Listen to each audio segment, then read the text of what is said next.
Hey, good evening po. Ayan, so, before po akong magpasalamat sa inyong lahat, meron lang po akong gustong i-share sa inyo. Ayan. So, sa lahat ng mga nasubaybayan yung paglaki ko, alam nila na talagang si Trisha is super jolly, super madaldal, Gina G sa lahat, ganyan. But, hindi na ako yung dating Trisha na ganon. Since na-diagnose ako with depression. Ayan. So, to be honest, hindi ko alam or hindi ko ina-expect talaga na makakaabot ako sa 18 years. Because 1 week before my birthday, I attempted again. Ayan. But I am so thankful kay Lord that even though pinagpipray ko na, Lord, pagod na ako, kunin mo na lang ako, hindi niya hinahayaan na mangyari yon. Kasi if that happen, I won't experience this. Hindi ko may experience na yung ganito, yung paghahandang na-ready ng mami ko. Ayan. So to all people who made this dream debut a reality, thank you all from the bottom of my heart for making this possible. So, first and foremost, I want to thank Sir Terso and his team. Ayan, so, sa hair and makeup na lagi kong sinasabi sa mga nag-aayos sa akin, pero ngayon lang talaga nagawa. Ayan, sa napakagandang photo shoot, and of course, video shoot. Hindi lang yung experiences, kundi pati yung mga results. And also, sa napakagandang venue. Ayan, thank you all so much po. And of course, Ma'am Leslie. Ayan, ina-expect ko kakadag ako ba naglalakad dyan. Ayun, so thank you so much po dahil talagang sobrang na-enjoy. Even me, ma'am, sobrang nag-enjoy ako. Ayan, thank you po for making my debut entertaining and fun. Ayan. So to my ninangs, teachers, churchmates, relatives na almost wala na dito. Ayan, I want to thank you all for taking your time to celebrate with me tonight and for being a part of this special occasion of mine. Ayan, to my friends, adings, best friends, Ate Shai, Ate Rohana. Ayan, to my pokies. Ayun, isa-isayin ko kayo. Chelsea, Will, Randall, Max, and Marga, and of course si Arvin na hindi nakapunta. Ayan. Thank you all for, thank you for the love. I am grateful for each and every one of you, and you all mean the world to me. Ayan. To my pinaka-best of best friend na laging andyan for me, ayan, since day one. I love you and I appreciate you always. Kaya pag ikikis kita sa lips, magpakis ka na. Kasi pag matanda na tayo, hindi natin magagawa yun. Ayun. And to my superhero, asa si superhero? Si Hero. Ayan, na simula senior high school, up until now, ayan, siya yung tagapagtanggol ko talaga dahil sa hindi magandang experience dati. Ayan. So thank you for nawala tuloy ako. Thank you for being there for me and celebrating with me through the ups and downs. I am blessed to have you and you'll have a special place in my heart. Ayan. To my titas, Tita Joy and Tita Meng, even though wala kayo here, ayan, I want you to know na mahal ko kayo and I am grateful to have you both and sobrang thank you sa mga surprises na binibigay ninyo. To my Tita Bell and Tito RM, ayan, na talagang for the luto, prepare, linis ng bahay.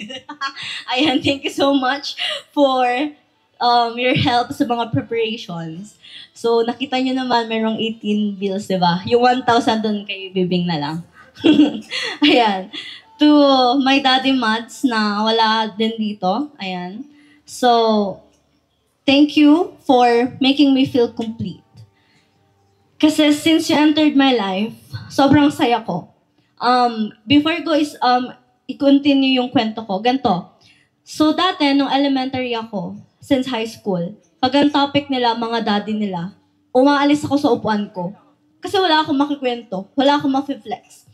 But then, nung dumating si daddy sa buhay ko, buhay namin ng mami ko, confident na akong makipag-usap sa kanila. Kasi meron na akong i-flex na daddy. And yun si Daddy Mads. Ayan. So, to Daddy Mads, thank you for bringing happiness to me and mommy every day. And I love you so much. Ayan. To my kuya and sa kanyang wife and also sa kay Kuya Van. Ayan. Thank you all so much po sa pagpunta. Ayan. Thank you po. To Tito Eric, thank you for going above and beyond. So, simula paghahanap ng venue, pagpapatahin ng gowns, pagpipick up ng invitations, souvenir na talagang hinintay niya pa yung truck na dumating doon sa location niya. Ayan, thank you all so much. Thank you so much. Ayun, your efforts ay talagang nakikita ko at na-appreciate ko lahat. To my mama, na simula bata until now, katabi ko pa din matulog. Kasi hindi ako makakatulog pag di ko siya katabi. Ayan. Thank you for everything. Alam ko na palagi yung sinasabi na masakit na yung buto-buto ninyo, ganyan. Pero still, sinasamahan niyo ako sa mga errands ko and sa mga kailangan kong gawin. And I want you to know that your efforts never go unnoticed, and I treasure everything you do for me. And I love you, Mama. And of course, to my mommy, who have shown me that distance cannot hinder love. Na kahit sobrang layo niya, every birthdays ko, may mga surprises, pinaparamdam niya palagi na andito siya. Ayan. Thank you so much for making this day exceptionally special. Despite the distance, you have always gone above and beyond, putting in your best efforts to make me happy. Of course, it would be even better if you were here, but I understand. I know na talagang pinaghandaan niyo po itong dibu ko ng sobra-sobra. And sinabi niyo na one of the reason kung bakit talaga niready niyo yung dibu ko 5 months before to is gustong kahit isang araw lang makalimutan ko yung mga struggles and yung lungkot na nararamdaman ko. That is why sobrang saya ko and I am proud to say that I am blessed to have you as my mommy. And never nyong iisipin na dahil malayo kayo, nagkukulang kayo. Dahil kahit sobrang layo nyo, higit at sobrang na-appreciate ko lahat ng ginagawa ninyo. And last, of course, the Lord na talagang always nandyan for me and that who guided me throughout my life. I am blessed. And as what I always say in my prayer, that as long as I am living, as long as andito ako sa mundong to, I am always available and that He can always use me. Ayan. So, before I end, alam niyo po na ang life verse ko na is Jeremiah 29:11. And it says here that, "For I know the plans I have for you, declares the Lord, plans to prosper you and not to harm you. Plans to give you hope in the future."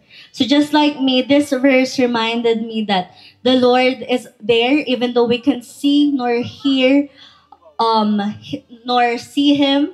Andyan siya and always remember sa lahat ng andito that the best is yet to come and that the Lord loves you and so do I. So may God bless you abundantly. Thank you all so much for celebrating with me and I hope you enjoyed the night po.